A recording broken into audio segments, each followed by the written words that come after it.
کامیاب ہونے کے 3 اصول ہیں: خود سے وعدہ، محنت زیادہ اور مضبوط ارادہ۔ ہر ناکامی کے بعد کامیابی حاصل ہوتی ہے، شرط یہ کہ ناکامی کے بعد مایوس نہ ہو جائے۔ کامیاب زندگی کے لیے بھاگ دوڑ خود کرنی پڑتی ہے۔ لوگ صرف مبارکباد اور اظہار افسوس کے لیے آتے ہیں۔ دنیا میں سب سے زیادہ خوش نصیب شخص وہ ہے جو کسی کا محتاج نہیں۔ زندگی کی کتاب میں اتنی غلطیاں نہ کرو کہ پنسل سے پہلے ربڑ ختم ہو جائے، اور توبہ سے پہلے زندگی۔ کوئی فیصلہ لینے سے پہلے 100 بار سوچ لو، لیکن جب فیصلہ لے لو تو پھر اس پر ڈٹ جاؤ۔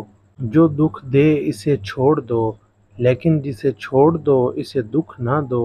کامیابی ایک رات میں نہیں ملتی، اس کے پیچھے نہ جانے کتنے برسوں کی کڑی محنت ہوتی ہے۔ کیا تمہیں معلوم نہیں کہ دنیا میں ایسا کچھ بھی نہیں جو دعا سے نہ مل سکتا ہو؟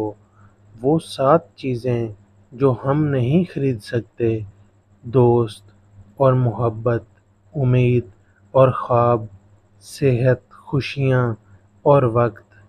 3 قربانیاں جو غربت سے نکلنے کے لیے آپ کو دینی پڑیں گی۔ نمبر 1، اپنی کامیابیوں کو کامیابی کا زینہ بنائیں۔ نمبر 2، اپنی زندگی گزارنے کا طریقہ بدلیں، یعنی جگہ بدلنے کے ساتھ ساتھ خود کو بھی بدلیں۔ نمبر 3، آپ کو اپنی نیند اور خواہشات کو قربان کرنا پڑے گا، یعنی دن رات محنت کرنا ہوگی۔ 3 لوگوں پر کبھی اچھا وقت نہیں آتا: نمبر 1، سست اور کاہل انسان پر۔ نمبر 2، بددیانت اور بے ایمان انسان پر۔ تیسرا، وہ جو اپنی زندگی کو بے ترتیب اور بے ڈھنگ طریقے سے گزارتا ہے۔ جیسا سوچو گے ویسا بنو گے۔ تمہارے خیالات ہی تمہاری تقدیر میں، تمہاری سچی سوچ تمہارے شاندار مستقبل کی ضمانت ہے۔ کوئی چاہے کتنا ہی خوبصورت کیوں نہ ہو، اگر وہ مخلص نہیں تو فقط کچرا ہے۔ نا امید شخص ہر اچھا موقع بھی گنوا دیتا ہے، اور پر امید شخص ہر پریشانی میں بھی موقع تلاش کر لیتا ہے۔